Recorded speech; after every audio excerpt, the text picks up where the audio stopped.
In 1947, Andy Dufresne, a banker in Maine, is convicted of murdering his wife and her lover, a golf pro. He is given 2 life sentences and sent to the notoriously harsh Shawshank prison. Andy always claims his innocence, but his cold and measured demeanor led many to doubt his word. During the first night, the chief guard, Byron Hadley, savagely beats a newly arrived inmate because of his crying and hysterics. The inmate later dies in the infirmary because the prison doctor had left for the night. Meanwhile, Andy remains steadfast and composed. Ellis Boyd Redding, known as Red, bet against others that Andy would be the one to break down first and loses a considerable amount of cash. About a month later, Andy approaches Red, who runs contraband inside the walls of Shawshank.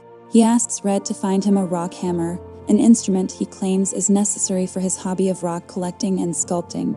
Though other prisoners consider Andy a really cold fish, Red sees something in Andy and likes him from the start. Red believes Andy intends to use the hammer to engineer his escape in the future, but when the tool arrives and he sees how small it is, Red puts aside the thought that Andy could ever use it to dig his way out of prison. During the first 2 years of his incarceration, Andy works in the prison laundry. He attracts attention from the Sisters, a group of prisoners who sexually assault other prisoners. Though he persistently resists and fights them, Andy is beaten and raped on a regular basis. Red pulls some strings and gets Andy and a few of their mutual friends a break by getting them all on a work detail tarring the roof of one of the prison's buildings. During the job, Andy overhears Hadley complaining about having to pay taxes for an upcoming inheritance. Drawing on his expertise as a banker, Andy lets Hadley know how he can shelter his money from the IRS, turning it into a one-time gift for his wife. He says he'll assist in exchange for some cold beers for his fellow inmates while on the tarring job.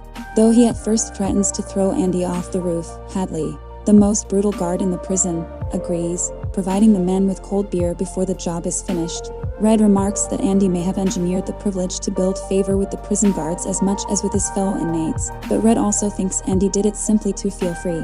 While watching a movie, Andy demands Rita Hayworth from Red. Soon after, Andy once more encounters the Sisters and is brutally beaten, putting him in the infirmary for a month. Box, the leader of the Sisters, spends a week in solitary. When he comes out, he finds Hadley and his men waiting in his cell.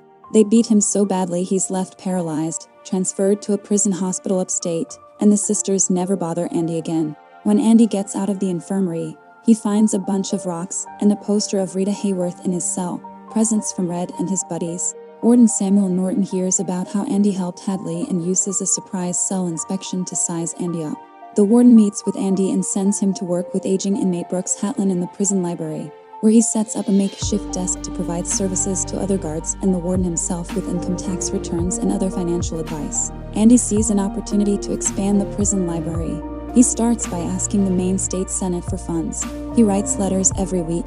His financial support practice is so appreciated that even guards from other prisons, when they visit for inter-prison baseball matches, seek Andy's financial advice. Andy prepares Norton's tax returns the next season. Not long afterward, Brooks, the old librarian, threatens to kill another prisoner, Haywood, in order to avoid being paroled. Andy is able to talk him down and Brooks is paroled. He goes to a halfway house but finds it impossible to adjust to life outside the prison. He eventually commits suicide. When his friends suggest that he was crazy for doing so, Red tells them that Brooks had obviously become institutionalized, essentially conditioned to be a prisoner for the rest of his life and unable to adapt to the outside world. Red remarks, "These walls are funny.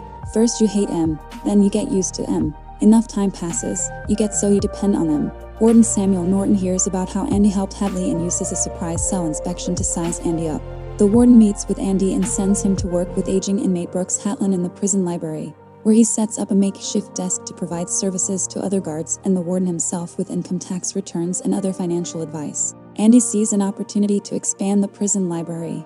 He starts by asking the Maine State Senate for funds. He writes letters every week. His financial support practice is so appreciated that even guards from other prisons, when they visit for inter-prison baseball matches, seek Andy's financial advice. After 6 years of writing letters, Andy receives $200 from the state for the library, along with a collection of old books and phonograph records. Though the state senate thinks this will be enough to get Andy to halt his letter-writing campaign, he is undaunted and redoubles his efforts. When the donations of old books and records arrive at the warden's office, Andy finds a copy of Mozart's The Marriage of Figaro among the records. He locks the guard assigned to the warden's office in the bathroom and plays the record over the prison's PA system.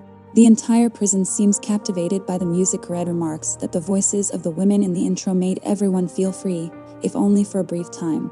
Outside the office, Norton appears, furious at the act of defiance, and orders Andy to turn off the record player. Andy reaches for the needle arm at first, then turns the volume on the phonograph up. The warden orders Hadley to break into the office, and Andy is sent immediately to solitary confinement for 2 weeks. When he gets out, he tells his friends that the stretch was the easiest time he ever did in the hole because he spent it thinking about Mozart's Figaro. When the other prisoners tell him how unlikely that is, he replies that hope can sustain them.